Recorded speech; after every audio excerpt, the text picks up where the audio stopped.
there's one more thing I wanted to say about states. Okay, so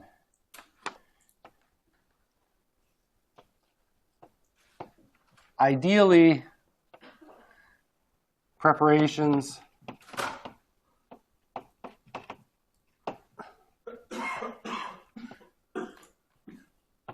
of a quantum system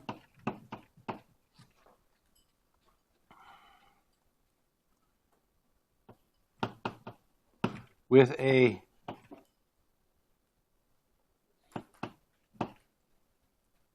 d-dimensional Hilbert space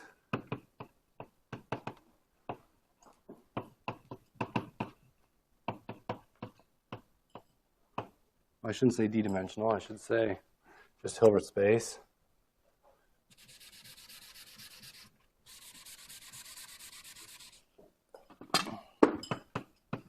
In a Hilbert space H are associated with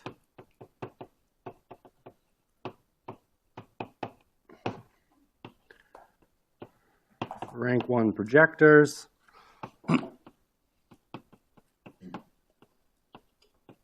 on H,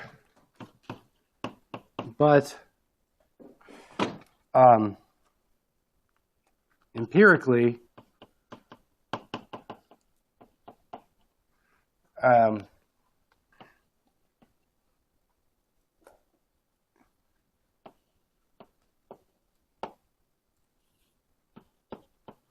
we can describe, or we must describe,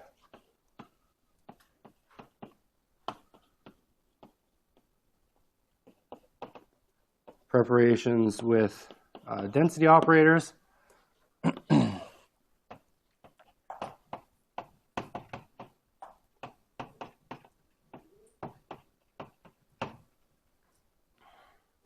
On H.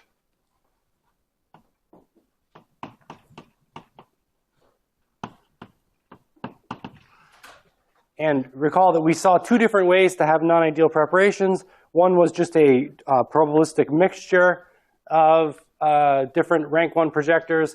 And the other was where we imagined preparing a composite system in some, say, entangled state, and then ignoring the rest of the Hilbert space. So now I'm going to give you a purification theorem.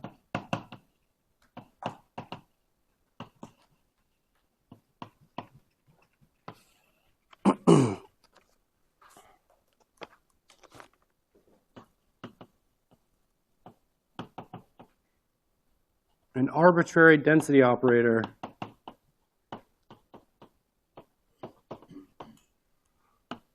on HA can be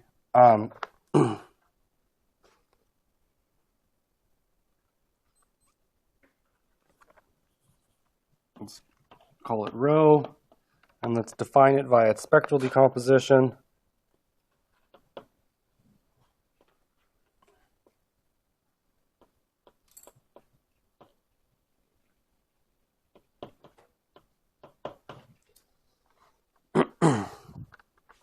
Where the lambda I are non-negative.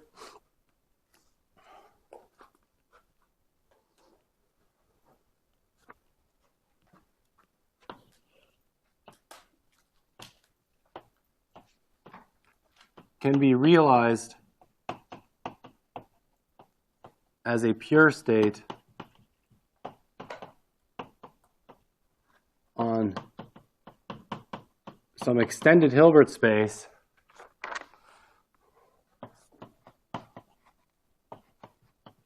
of the form psi equals sum over I square root of lambda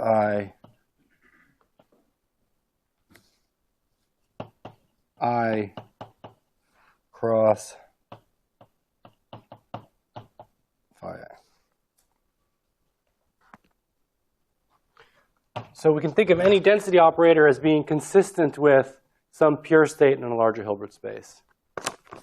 Okay, this is sometimes called the church of the larger Hilbert space.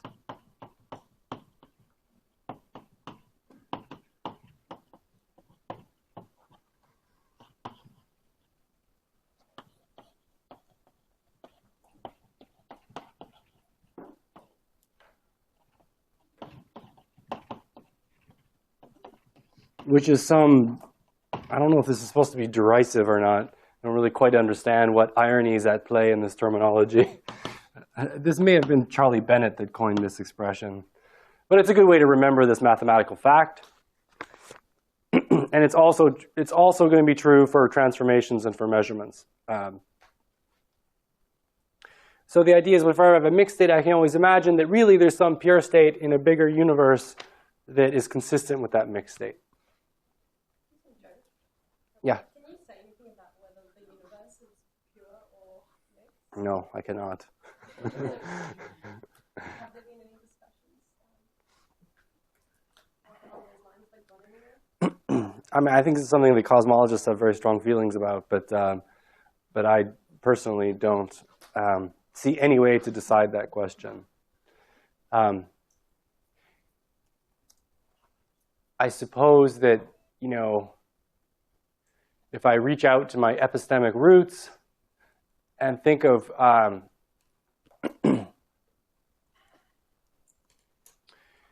the language itself is misleading. Saying that a system is in a state itself suggests that the state is physical. So I try to avoid that terminology. I try to say a system is described by a state. And so the only way you can tell if a system, whether it's the universe or a spin-half particle, is described by a pure state is to perform a measurement on it and determine if indeed you can assess the preparation to be described by that pure state. And so in the case of the universe, we can't do that, so I would say that question is undecidable. Yes? In that kind of epistemic view, how does it even make sense to think of the universe as having any kind of state? Yeah, it's not empirically verifiable, exactly. Well, not even that it's not empirically verifiable. Like, does it make sense to think of the universe as having a state? Well, the universe doesn't have a state. I mean, the state is my description of my is a summary of my knowledge about the setup. You just can't have a description of it. Yeah, and the only way you can check if a system's in a pure state or not is to repeat the experiment multiple times. And unless we live long enough to see the universe prepared via, say, the Big Bang and measured, 12 billion years later or whatever it is. How old is the universe?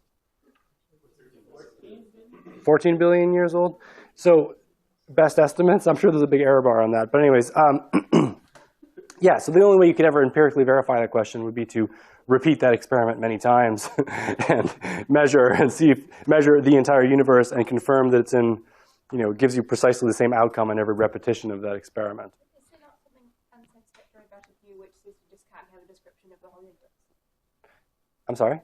Is there not something a bit unsatisfactory about a view which says you just can't have a description of the whole universe? Yeah, so the denial of hidden variables is exactly problematic for that reason.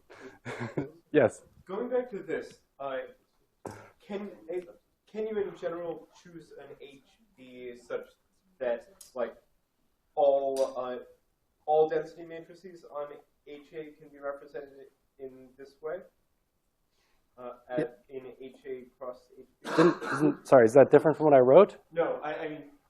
An arbitrary density operator on HA can be realized in terms of a pure state on HA cross HB. Right, but you can choose HB such that all density operators on... Oh, choose HB big enough. Such that all density operators can be represented in the same HA. Yeah. So if HA has dimension D, then HB would have to have dimension D, and then you have sufficient freedom to accommodate all possible preparations on A. Okay. So there's certainly there will be mixed states that correspond to some extension on HB that's bigger, but as a mathematical trick, HB there's a maximum dimension for which you need HB to be to accommodate this theorem. And HB is being the same dimension as HA is sufficient. Okay. Yes? So when you say that rho is realized as a pure state, do you mean that if I set up the density matrix corresponding to sign and take a partial trace, then I'll get back? Yeah, so that's the proof. Okay. So the proof is take the partial trace of this, you get that. And so are the phi i's then arbitrary along the orthonormal basis?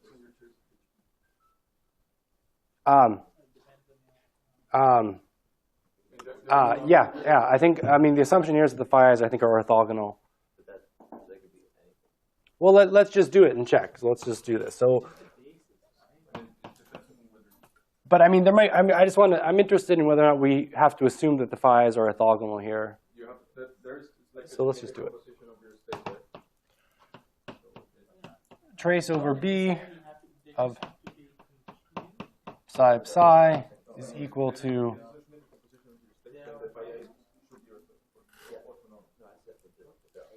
Yeah. So then we have basically. Right. So then we'll let's assume phi I are normal basis, then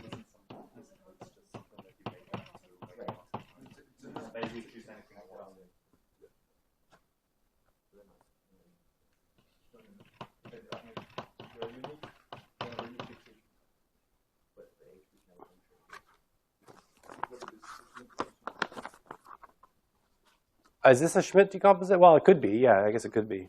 I mean, if you're writing with an only one index, it has to be a Schmidt decomposition. Well, no, it doesn't have to be a Schmidt Okay, decomposition, yeah, it doesn't have that. right? I mean, But it's suggested. it's. I mean, all it is the standard recipe that any vector can be expanded in terms of a basis. Okay, so it's even more basic than the Schmidt decomposition. So here. Because I mean, if you have a vector in HP, the most general form is the sum over IQ, which the big tiny one that works. Wait, but in order to say that it's just the statement that you can express a vector in a basis, you have to have some correspondence between operators on the Hilbert space and states in the Hilbert space, right? To do what? To say that this is just a statement of the fact that you can write any vector in terms of basis. Actually, I'm sorry. This is not a general state. You're right. This is not. Okay. I don't know what you're getting at, but let me just say that this is not the most general thing because here these are non-negative. So we're assuming that there exists a decomposition with non-negative coefficients, which is a stronger statement than just there exists a decomposition with complex coefficients. Right. So it turns out that there exists a decomposition with non-negative coefficients, which is a special case, which is a Schmidt decomposition.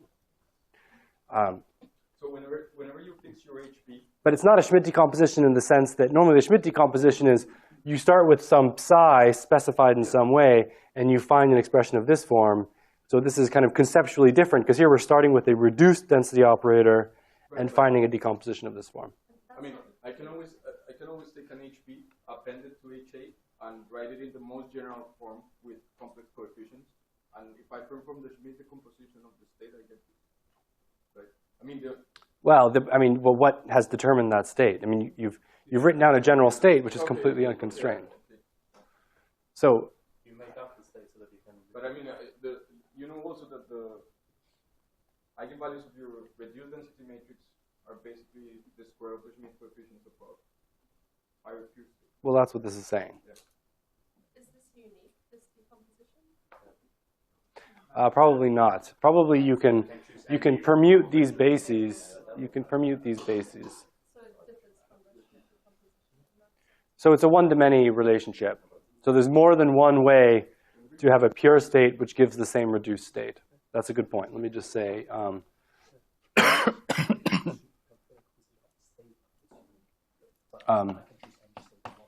psi is not unique.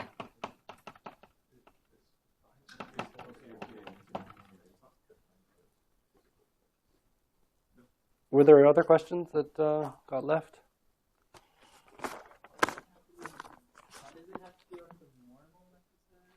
I don't know that it has to be, but certainly you can find an orthonormal. You can find an orthonormal basis for which you have such a state, which reduces to that. This is an existence theorem, right? It's that there exists a state of this form. It's not anything. I'm not saying anything about exclusivity or uniqueness. Okay. And was there another question? I was just saying, in order for the partial trace the trace over B to work, shouldn't the phi's be orthonormal? Yes, but I'm not certain that one couldn't concoct some state where you have, and via some other proof, show that it reduces to. I mean, maybe it's not possible. I mean, it's something we could think about, but off the top of my head, I'm not sure. Okay, good. When 3 hands went up after Aggie's question, I'm really happy that they were about this and not about states of the universe. All right, good.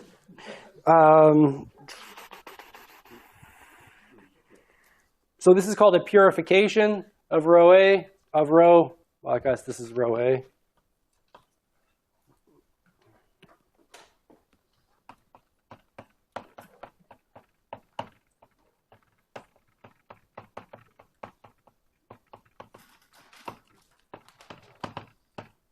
Okay. I'll just make one conceptual point, which is I think that the idea here is that if you think that pure quantum states are physical, which you shouldn't, but if you do think that, then you kind of need this to be true for your interpretation to make sense, right? That when I have a mixed state description of something, there is some pure state out there that gives rise to that.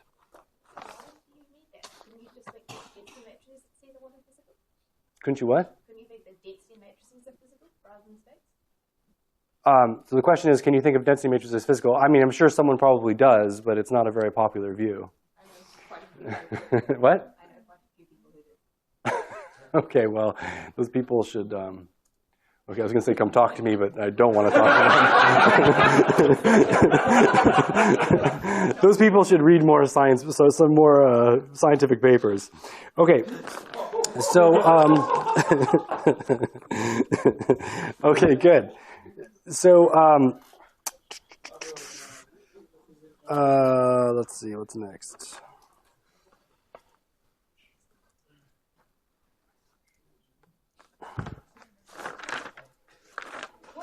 Just out of curiosity, what's wrong with that view? If density matrices are physical, Everybody's mistake. well, first of all, okay.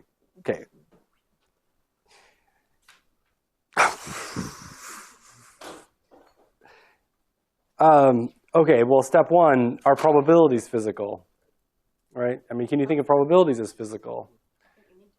Sorry? Possibly need to. You possibly need to. Okay, that's probably okay. Interpreting probability theory is a very slippery business. All right, so I have a quick answer for this. Why I don't think the quantum images are physical.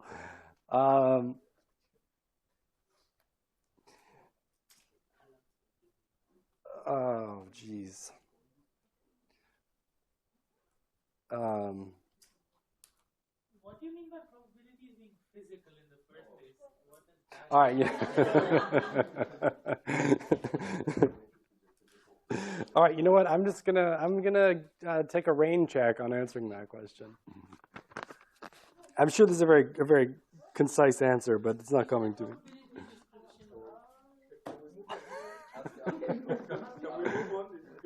Yeah. Okay. Again, these conversations are best had over beer. All right. So here, let's talk about measurement. No, we're going to talk about transformations. What are we going to talk about? Let's talk about measurement. Yeah, let's do measurement. Okay, we're doing measurement next. Okay, good. Measurement.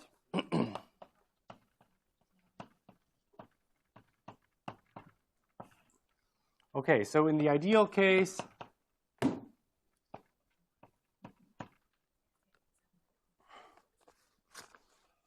so by the way, do you know of anyone whose name I would recognize who thinks that density matrices are physical?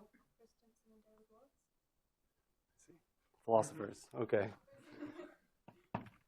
So, but David Wallace is like a many worlds guy, and normally they articulate everything in terms of pure states, so he thinks that. He doesn't actually like that. Oh, wow. Okay. All right. In the ideal case, a measurement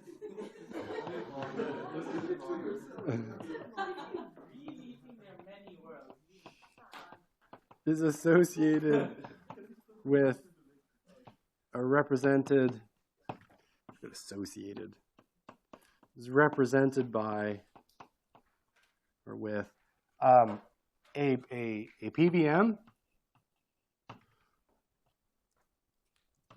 which is a projector valued measure.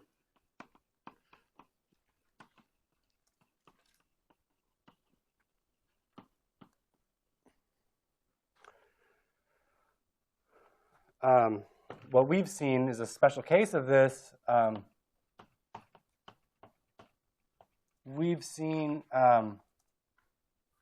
We've considered measurement as a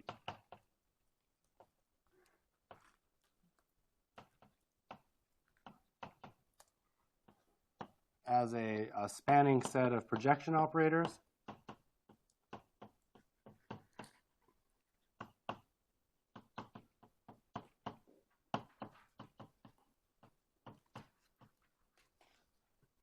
I.e.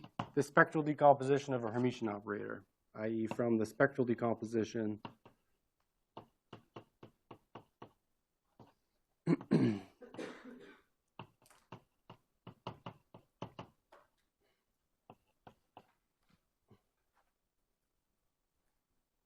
of a self-adjoint operator.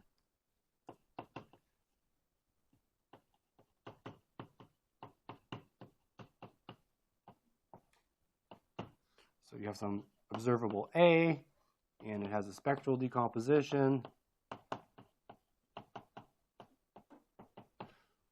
with real eigenvalues. And then the point is, from the point of view, the primitives, the primitives that we measure, the primitive statistical quantities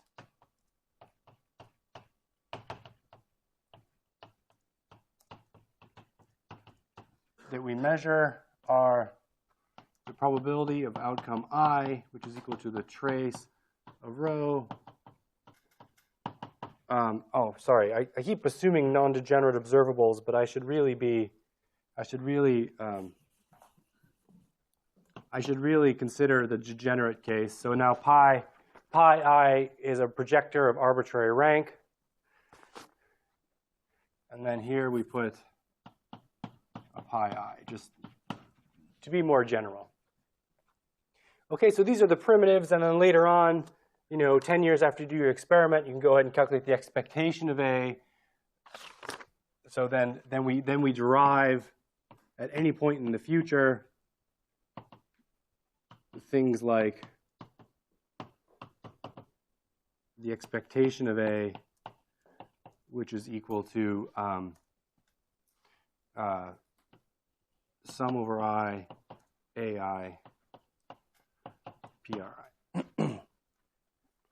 Okay, now of course when you're doing some experiments, you can't directly access these probabilities and you're stuck with an expectation value just because of your experimental limitations. But in principle, what we can do is something like this and collect the actual individual, the statistics for each individual outcome.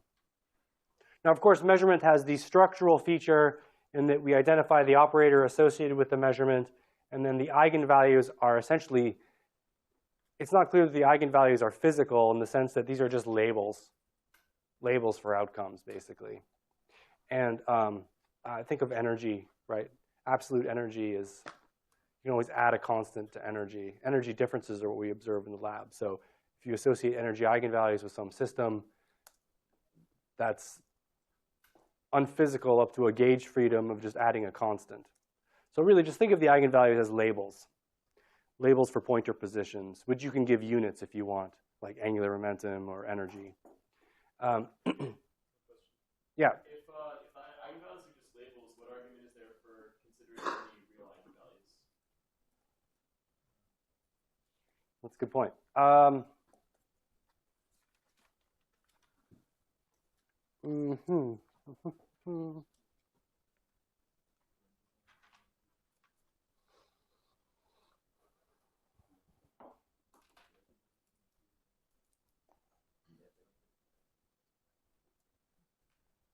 Well, of course, the gauge freedom I described is a gauge freedom about adding a constant, and so, adding a complex phase is a different kind of freedom than the one I specified. So maybe that's one cheap way out of that. Whether that's the best answer, I don't know. So I'm going to have to think about that. Okay,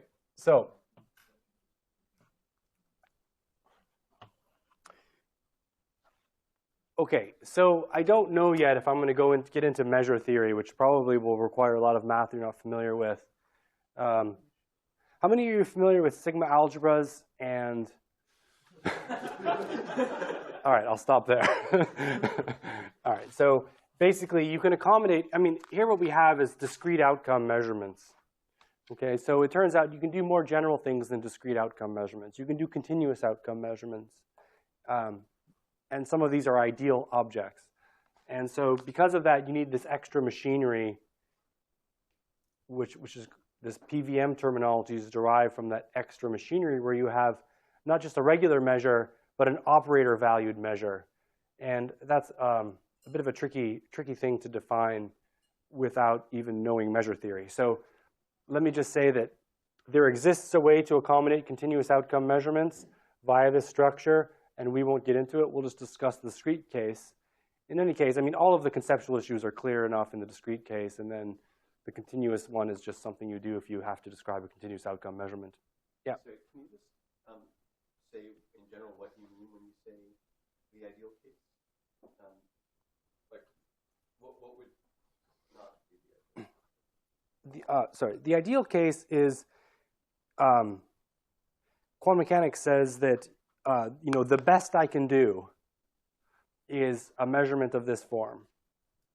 In the lab, or if I do any kind of measurement in the real world, whether it's in a laboratory setting or if I'm looking at cosmic rays, whatever it is, the device will never function according to the exact prescription of quantum theory.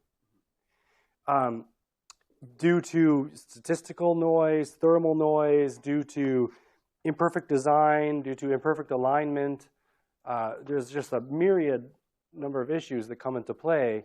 And then what you want is a mathematical structure that's rich enough to include the ideal case as a special case, but can also accommodate an exact description of your measurement given those imperfections. And so I think it's important to understand that general model. Also, it's become kind of fashionable to try and axiomatize quantum mechanics in terms of these generalized structures. So density operators. So you just don't take the axiom for preparations to be that I have a projector on a Hilbert space. Take the axiom to be I have a density operator.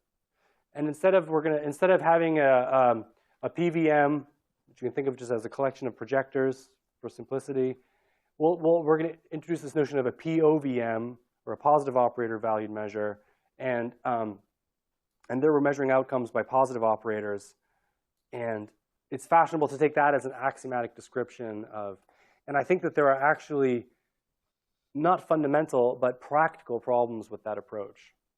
So I actually do it in these notes, but decided after the fact that it's wrong-minded. So for very subtle reasons. So it's not that big of a deal. But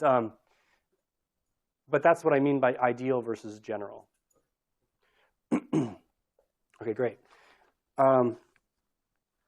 So now I'm going to do the same thing we did with states, which is give you some scenarios in which you need this generalized notion of measurement, and then generalize that to what mathematical model can accommodate all of those scenarios.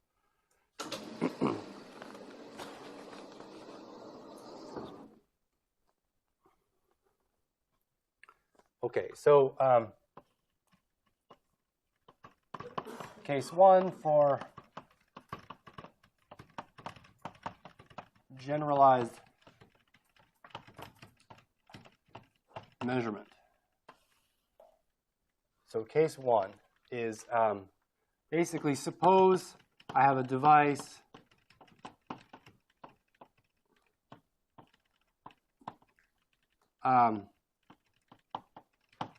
which performs a measurement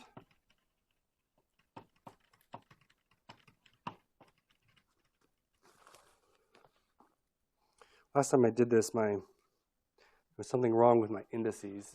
Okay, so so the measurement is going to be whatever, just some collection of projectors, pi I, and then we of course need the sum. We need these to add to identity on whatever Hilbert space we're dealing with, so that we always get some outcome. And then, and it does this only with some probability p.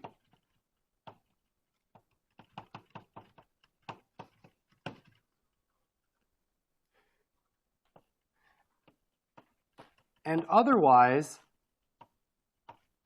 suppose this is what you're trying to do, but instead it actually does a slightly different measurement.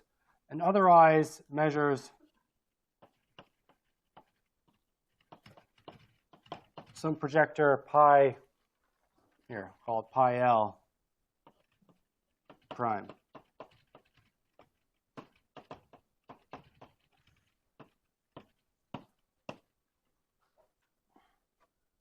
Okay, so how can we describe that? Well, we say the probability of outcome I.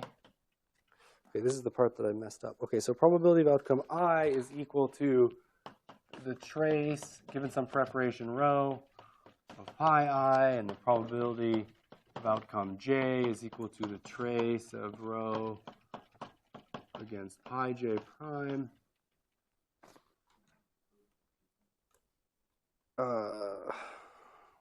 That's weird.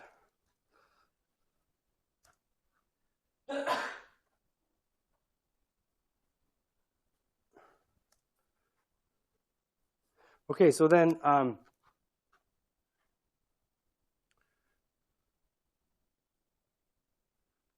probability of I is this probability, and then we have a probability P here, which is the probability of actually doing that measurement. And we get outcome J, probability 1 minus P, we perform this measurement, and this is the probability of getting outcome J. So then we can construct a description of this joint scenario.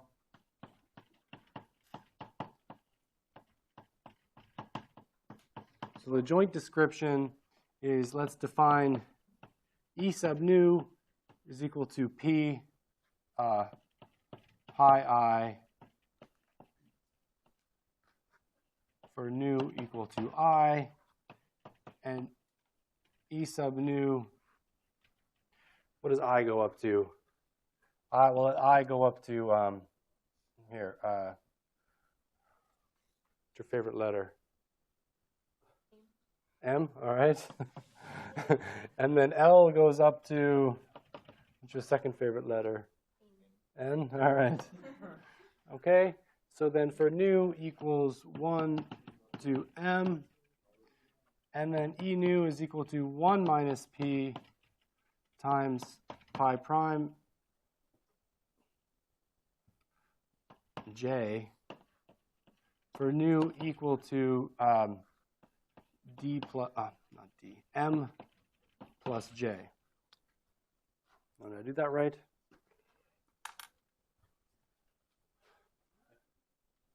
Yeah, good. Okay, good. So then nu goes from 1 to M plus N.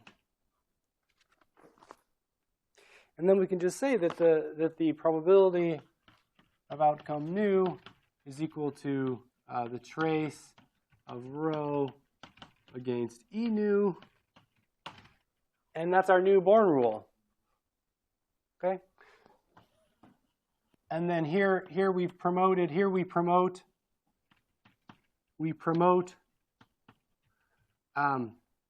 the measurement operator,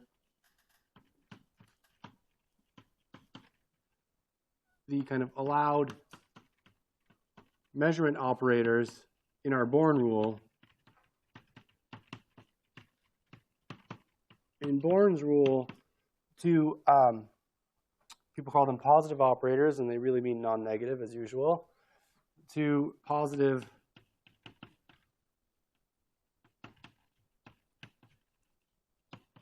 operators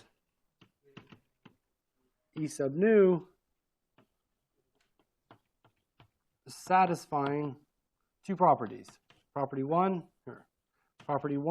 is they satisfy non-negativity.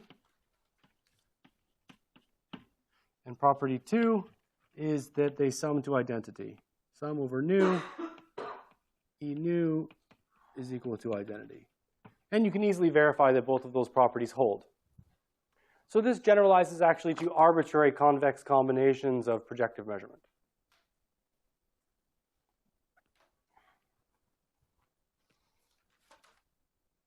Okay, so that's completely trivial. And then now let's talk about something that's a little bit more subtle, which is measurement of a composite system. So case 2 is measurement of a composite system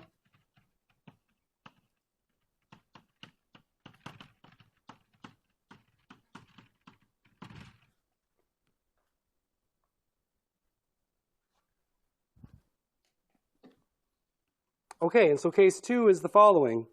I have all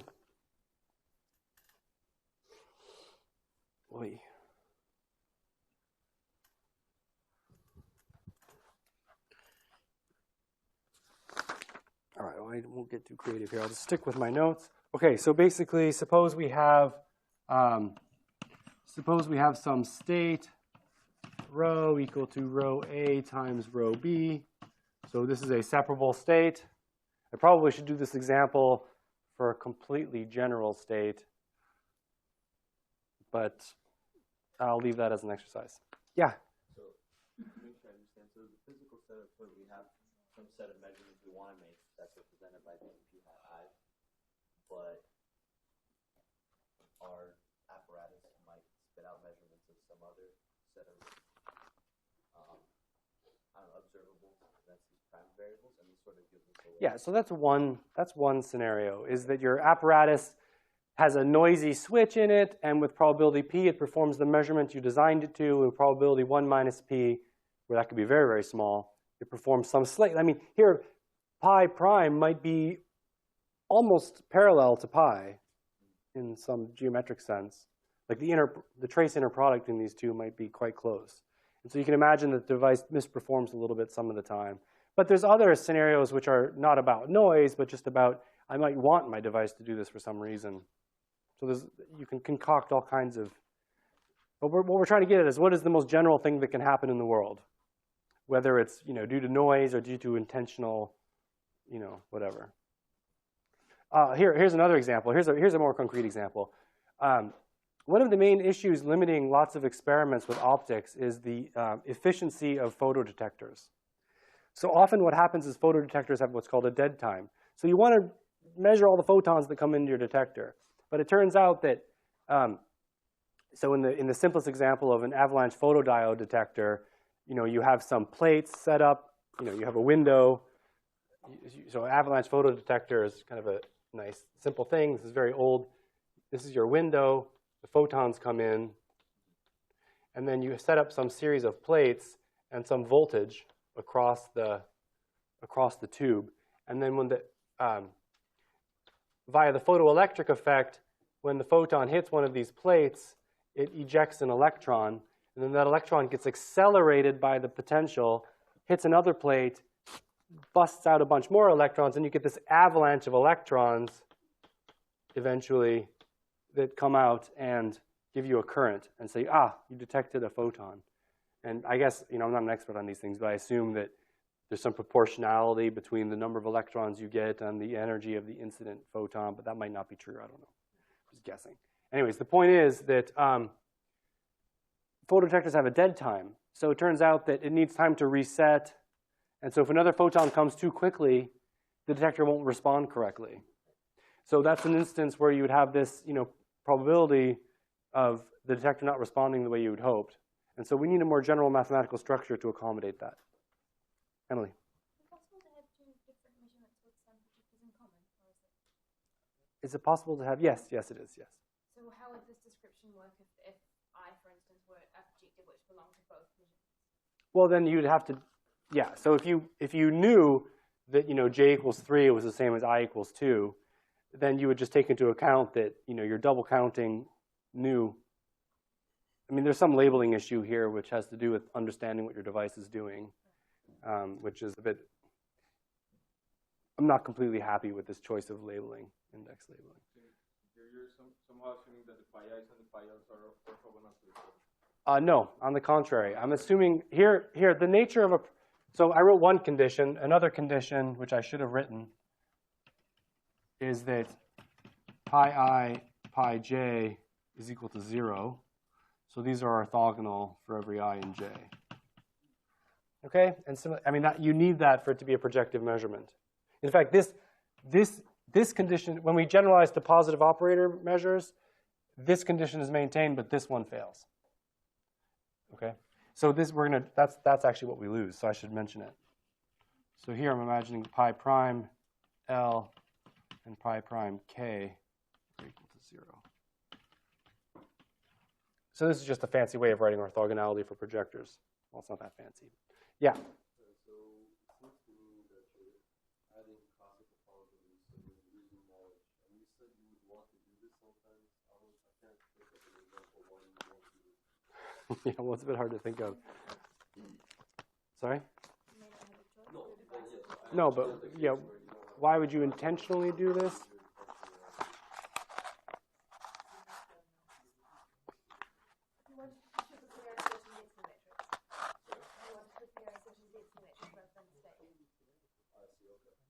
What was the example? If you specifically wanted to prepare a certain density matrix which was not a pure state. Oh, that's a good point. That might be a way to do it.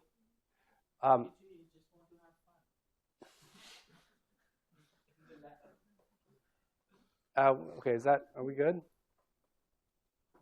You guys, if you want to prepare some mixed state, it might be, I don't know exactly how that would work, but If you could set up your device to deliberately probabilistically measure do one measurement or another. Okay, someone has a quantum key distribution set up, and you want to thwart their communication. There's an example. Okay, so you put this bug in the device, which makes it misperform. It's a very sinister objective, but probably one that happens in the real world. Okay, are we ready to continue? Okay, so this is the more interesting case. Okay, so the more interesting case is that I have some joint system. Okay, we should really imagine rho to not be separable, but that's the way I did it, so we're going to stick with it. And then the idea is that I'm doing a measurement of both systems. Oh no. Okay, this is good. You want this to be separable. Never mind. This is exactly what you want. Okay, and we perform a projective measurement, which is an ideal measurement, by the way, a projective measurement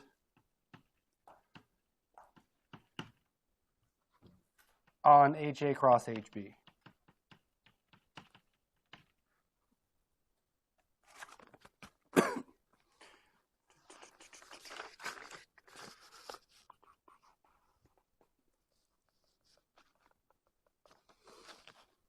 So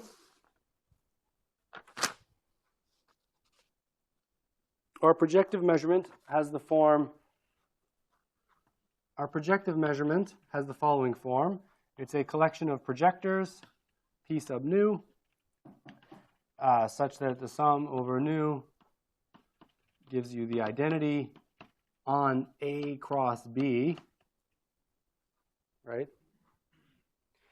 And we have this orthogonality rule. So P nu prime is equal to delta nu prime times identity. Okay, so that's our ideal measurement of the joint system or the composite system. This is our orthogonality. And then what we want to do is we want to describe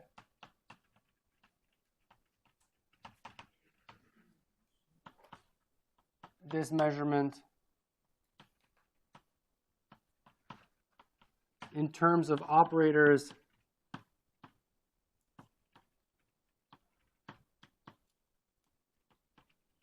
acting on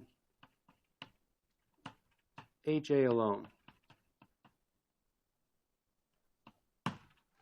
Okay? In the orthogonality relationship, should that be P nu instead of the identity?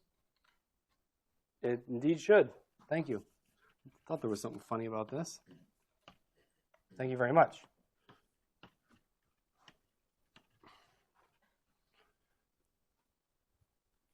Okay, so how do we do this? So it turns out we just appeal to Born's rule. The probability of outcome nu is equal to the trace of rho A cross rho B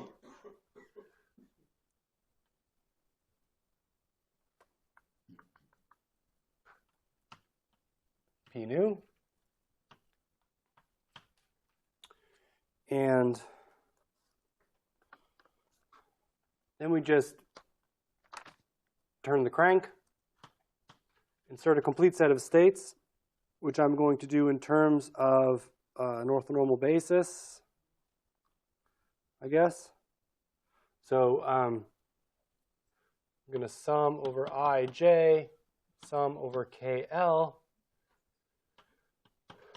I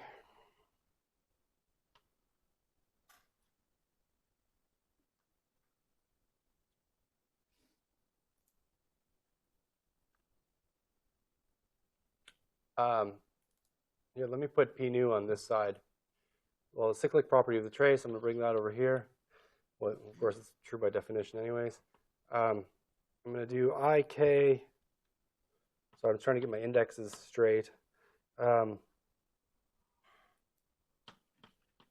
P nu. And then how did I not insert a complete set of states here?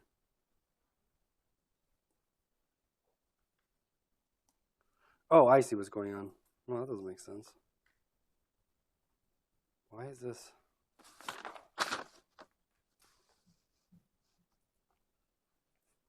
All right, let me just do it from scratch because my notes are... Okay, so normally we have IK, and then now for the trace, let me just leave this blank. We're going to have rho A cross rho B, and then we're going to have I K. All right, that's okay. My notes are right. Good. And then what we're going to do is insert a complete set of states here, which is J L.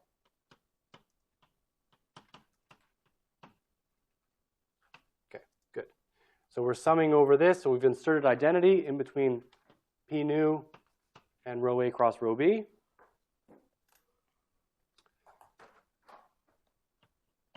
And then what we get is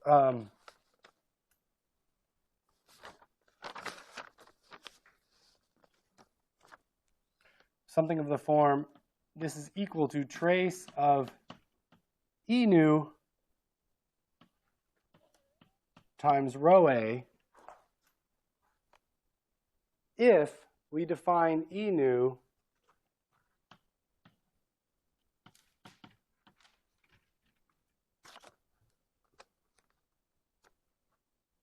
equal to the trace over B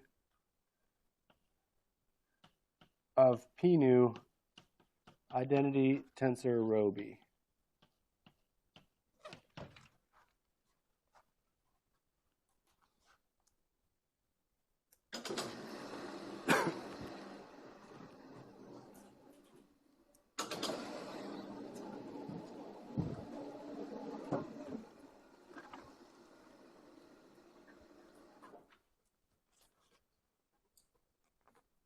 Okay, so you can verify that by just inserting indices to evaluate the trace over B of that expression, and you recover exactly the second line there. So the important point is that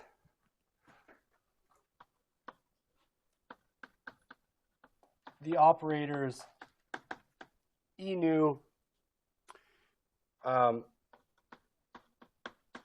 satisfy two conditions. One, the sum over nu of E nu is equal to identity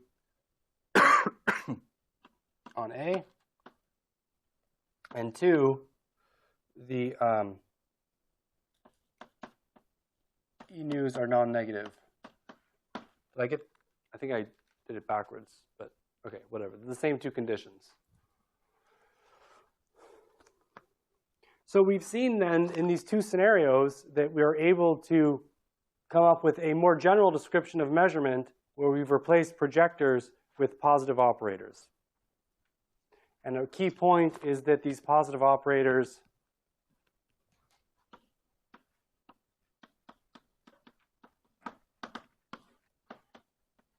in general, E nu and E nu prime need not be orthogonal. So we lose the orthogonality that projectors enjoy. So by positive operators, you really mean non-negative operators? Yeah. But I mean, everyone calls it. So okay. So then definition. I mean, unfortunately, this is the terminology people use. So the definition is, I'm only giving you the definition for the discrete outcome case. A discrete positive operator valued measure, which everyone just says POVM,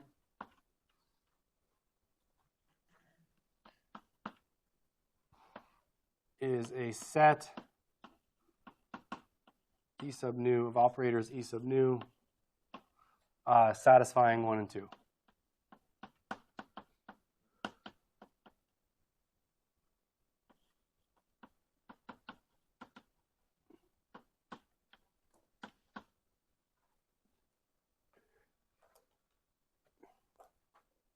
And then the point is that this is the most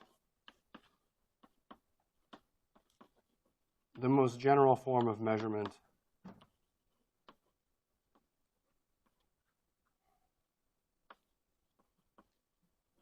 This is the most general model of measurement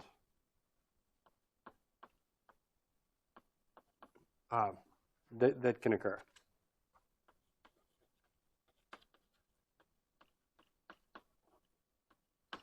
Okay, so that's why everyone talks about POVMs, and it's also not true. Yeah? We've been constructing these POVMs by using projectors, right? So in general, if I have a set of operators that satisfy this, can I expand it in terms of orthogonal projectors? Yes, that's Neumark's theorem. So you're asking, just like we had any density operator can be dilated into the church of a larger Hilbert space, purified. Similarly, yes. So that's a theorem I'll show you in a moment. But first I wanted to add some caveats. Is there another question?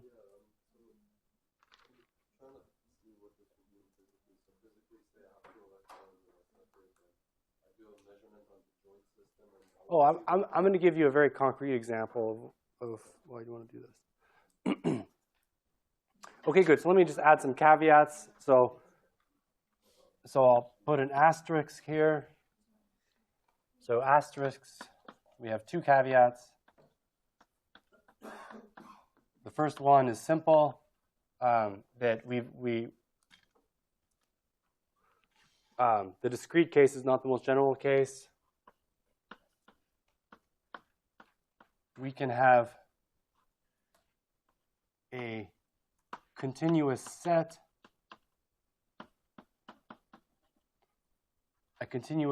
as a POVM to describe continuous outcome measurements.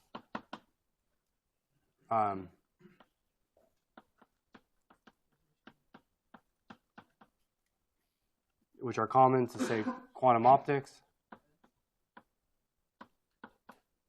Measurements onto the coherent states.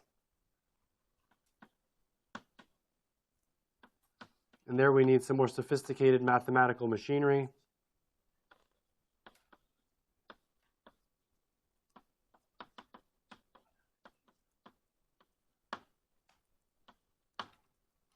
And caveat 2, which is really the more drastic criticism, which everyone ignores, is that this assumes the POVM model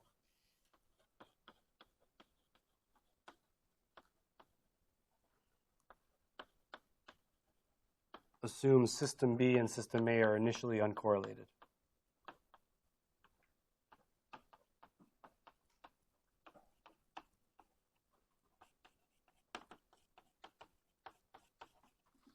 So if you have no promise that that's true,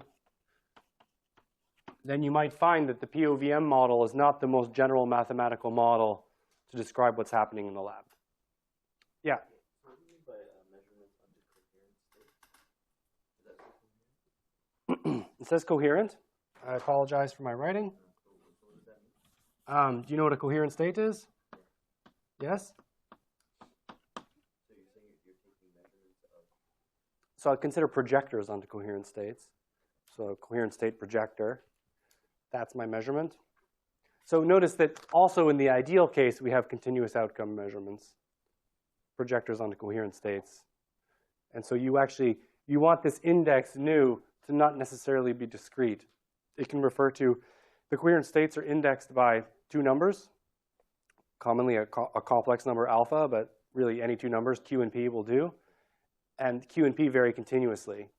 And so our index nu becomes R2. The set is R2, two real parameters describing our possible outcomes. And then you have all these subtleties that have to do with continuous probability. So if I draw a number uniformly at random from 0 to 1, what's the probability that the number I get is 0.3? Right? It's 0. What's the probability that I get 0.7? It's 0. So really to say something intelligent about the probability of an outcome on the interval 0, 1, you have to talk about a finite interval on that set. And that's the only way you'll get a finite probability. So when you have a continuous set of outcomes, you have to be careful about defining measures with finite support and all that, and you get into the whole sigma algebra business. So we're not going to do that because there's too much overhead, and there's too much we want to cover. Yeah. I don't really see why point 2 is really a caveat. I mean, the physical measurement I'm doing in the lab is the POVM, and that is just saying that, and the fact that I can do this is essentially just saying I can equally perform this as a projective measurement of a larger Hilbert space. But that's just in the same way an existence theorem as Look, purification. the POVM element, E nu, depends on rho B. So what you're doing in the lab inside your measurement device depends on the initial state of the device, rho B. That's part of what defines what you're doing. And so if rho B is correlated with the state that's going into the device, you can get nonlinear effects which don't fit within this framework. And this is a challenging problem because it turns out the control of quantum systems is of such a high precision now in some paradigms, like NMR and ion traps, that what you find is that this assumption actually breaks down and that you can't describe what's happening in the lab with this structure because of very, very small correlations between the measurement device and the system, like due to, say, vibrational modes in your apparatus, will completely spoil the entire structure. And so this is something that is understood by a very small number of people right now, but it's an important open problem because we don't have an adequate way to so this is actually important. It's not just a off-the-cuff comment. We don't have an adequate mathematical formalism to account for this effect. And it's actually a surprisingly thorny problem. But we should talk about that offline if you're interested. When we were talking about, for example, physical observable, you can use the spectral decomposition to write it in terms of projectors. Right? You can do the same in terms of POVMs. Sorry, let me. You can take an operator, an observable, and up some sort of spectral decomposition in terms of POVM. Oh, I see. No, Then, I don't think so. Then if I'm in the lab and I'm saying I want to measure this, right? How can I associate a POVM to a physical observable? Or I cannot. Well, you can't. So in the first kind of trivial example, you actually had two observables. So you get a pair of observables. So that's why you can't. And then in the more general case, you have an observable on the joint system that you can think of your POVM in terms of some self-adjoint operator on the full system, which had some BVM associated with it. So you can think of it, so yes, you can think of it as associated with an observable, but that observable might not be on the Hilbert space of your system. It might be on a bigger Hilbert space.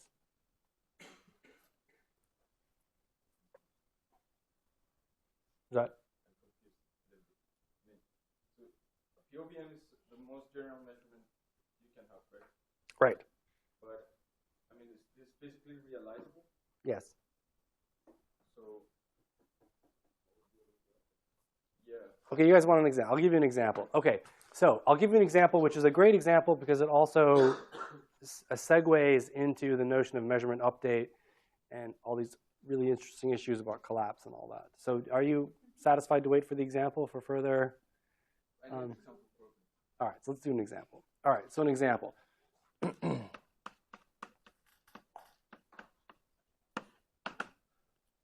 So basically, what we're going to do, the example we're going to look at is an important paradigm called von Neumann's model of indirect measurement.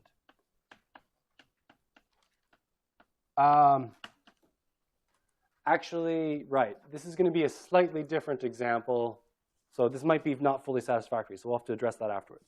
So von Neumann's model of indirect measurement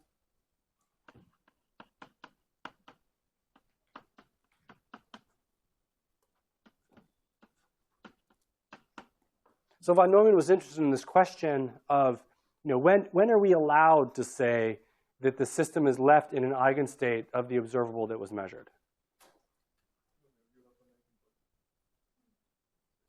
So in this case of a measurement, I have an observable, which is I'm measuring the energy of the photon, say. The way I measure the photon is the photon gets absorbed by, say, this plate right here. And then I get my signal, I put that in my computer, and then I'm happy because I know what measurement I got. Okay, and then I'm saying, oh yeah, well my textbook, my third-year undergrad textbook told me that now the photon is left in an eigenstate of the observable I just measured, which is some value of the energy, right? Some energy eigenvalue. I won't write E nu because that'll be confusing. So I get some energy eigenvalue, but no, the photon has been absorbed. It excited some atom in my metal plate, and now it's been thermalized into this. It's been re-emitted as thermal radiation within this device. There's no sense in which the photon is left in the state. I mean, the input state might have been a superposition of several energies. I get some particular energy, and then I want to say, oh, the photon is left in an eigenstate. Well, it's not left, and it's not even, the photon doesn't even exist anymore, okay? So, and that's really common, that's the case, that you actually either disturb or outright destroy the object you're measuring when you get the eigenvalue, and that the state after measurement has nothing to do with the eigenvalue you just got. The eigenvalue you just got is one of the possible outcomes you could have had pertaining to the state that went into the measurement apparatus, but has nothing to do with the state after the measurement. And so von Neumann said, well, how can I construct a model to show that it's always possible, in principle, that the system be left in an eigenstate associated with the observable I measured? Okay, and so he said, this is how we do it. We have a system Hilbert space and an apparatus Hilbert space. And we're going to couple the two. So we want we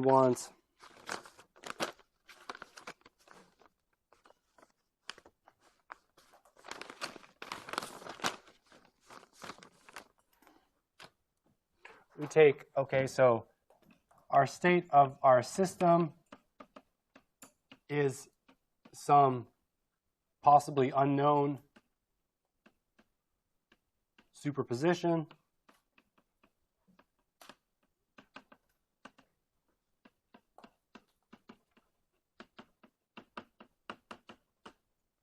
Okay?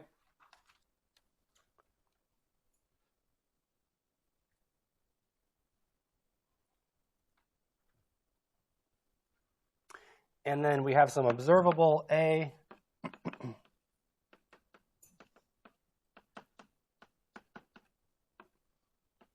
which is some self-adjoint operator on HS, our system of interest. And so what we do is the idea, so the goal is to design a procedure, a measurement procedure, such that the system is left in an eigenstate, in the eigenstate associated to the outcome, to the observed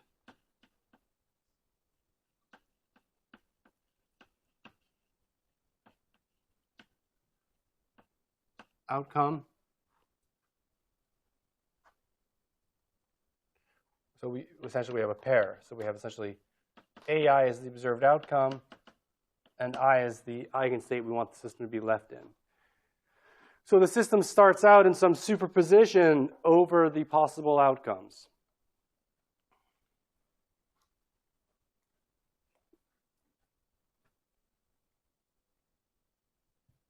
So I'm trying to pick up the pace a little bit, and I think my handwriting suffers slightly. Is this, how, on a scale of 1 to 10, how legible is this? And it's like an 8. And what would be the acceptable lower threshold for? Is this legible? Is what I'm trying to say. Is this okay? Okay, good. All right, good. Sorry. Let me do this. Does anyone want me to write bigger or clearer? No one? This is great. Okay, good. Maybe online this won't appear so great, so I'll try and do that. Okay, so how do we do this, right? So the idea is to couple the system with the measurement. Couple the state,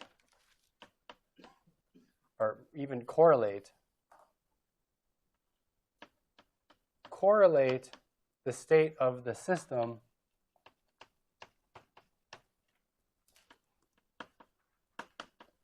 with the state of the apparatus.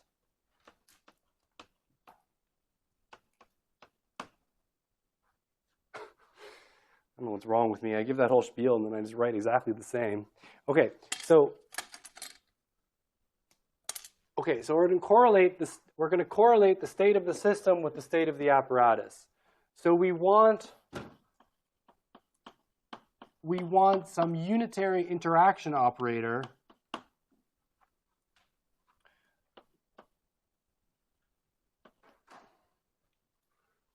uint such that psi tensor some input state of the apparatus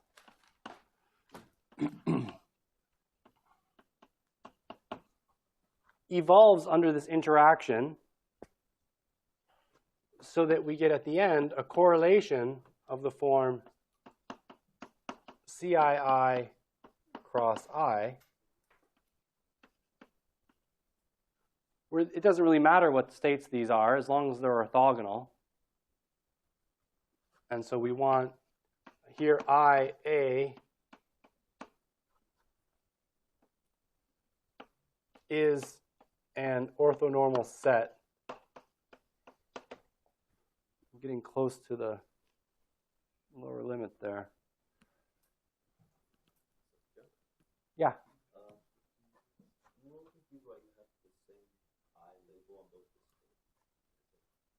On both.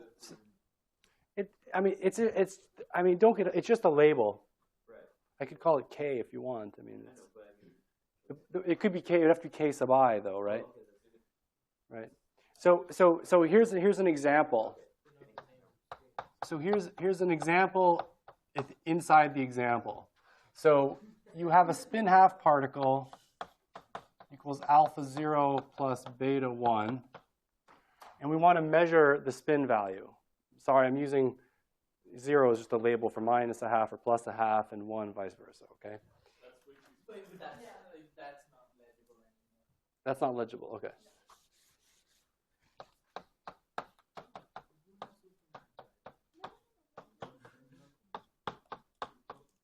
Okay, so that's our state. We want to measure the spin.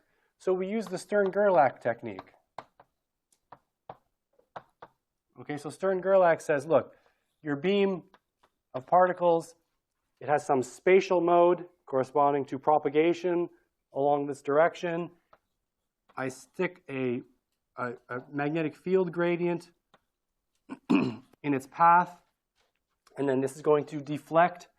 The spatial degree of freedom gets deflected upwards if the spin is up, and it gets deflected downwards if the spin is down.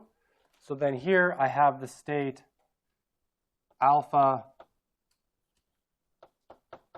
plus a half tensored with, so the input state psi, and then also I have my spatial degree of freedom. So my spatial degree of freedom I'll call phi, and here phi is equal to something like, e to the I kx, propagating. It's a plane wave. Psi is my spin state. I have a arbitrary pure state for my spin. So alpha could be 1 and beta is 0. Okay, and then we're putting this through our magnetic field gradient via that coupling I described last week. You get a momentum kick based on the spin direction, and then what we get is the output state. So this is our u int. Okay, and what u int does is interact. This causes an interaction. So the apparatus is our spatial degree of freedom, and the system is our spin degree of freedom. And then on the upper branch, we have a state with, let's call this Z and call this X. We get a positive,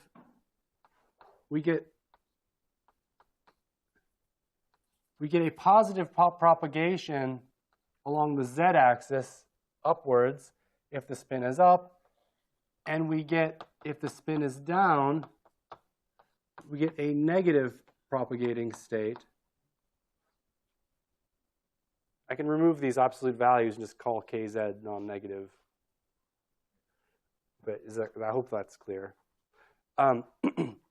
So our final state is alpha plus a half kz plus beta minus a half minus kz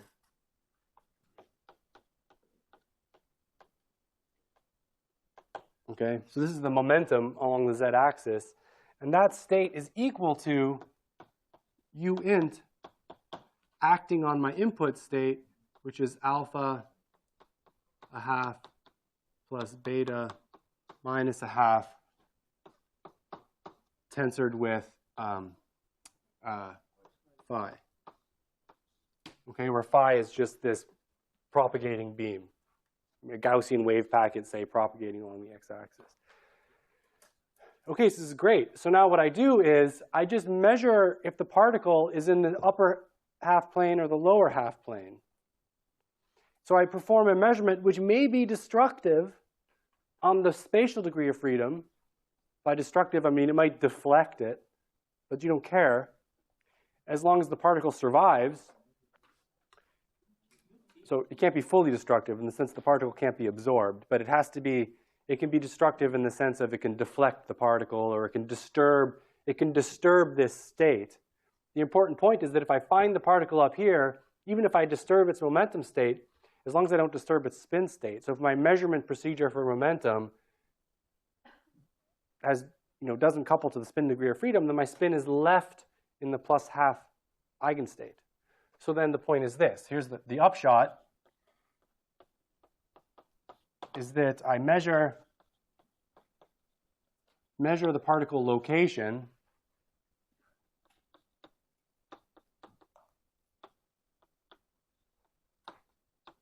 momentum slash position.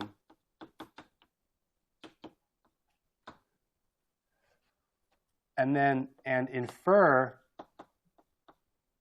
the spin measurement. Infer a spin measurement from it.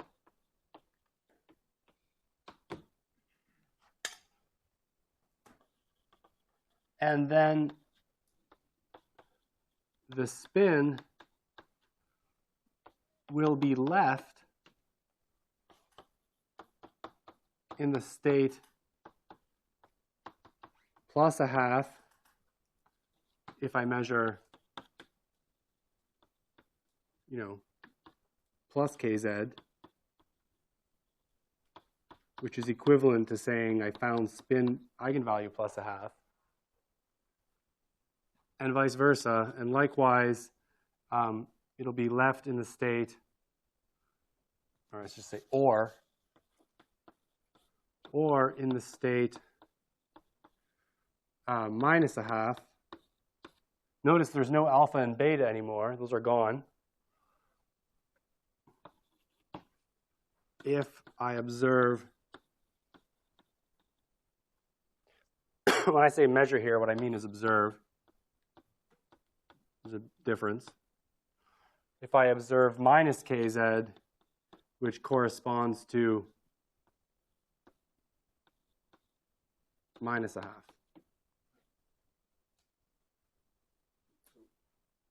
Everything is correct here except for my north and south labeling might be valid only up to a swap. Here you're using the degrees of freedom, the space degrees of freedom, because in the experiment you don't have any other way to measure the speed, right? No, you might have other ways to measure the spin. What's the difference in measuring here with sigma z, for example? Every measurement you can ever carry out is measured in position. Okay, I'm not saying that you can't measure. Look, the other thing I could do is I could. Okay, I don't know what else you could do. There's other ways to measure spin. You need to couple it to other degrees of freedom, right? No, you don't need. In the paper, this is the same as measuring with sigma z, right? Look, it is a sigma z measurement. But what was the goal? The goal was to design a measurement of sigma z such that the system is left in the eigenstate associated to the observed outcome. So there's lots of ways to measure sigma z. The value of this way of measuring sigma z is that assuming I can measure the particle's position without disturbing its spin state, which is logically possible and physically possible, then what I can do is I can measure the spin via this indirect method in such a way that I know what the state is after the measurement. So notice that this is good for state preparation. Suppose I want to create a beam of spins, all of which are spin up. And these things are like cesium atoms coming out of an oven with all kinds of spin directions. Well, I do this, and then I just put a big beam block that stops everyone here, and then everything that goes to the right is going to be spin up. So I've conditioned on the spin up outcome to create a spin up state.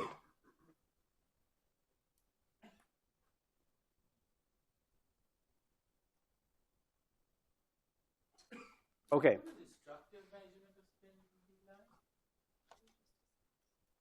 I don't know. There's probably ways to convert. Okay,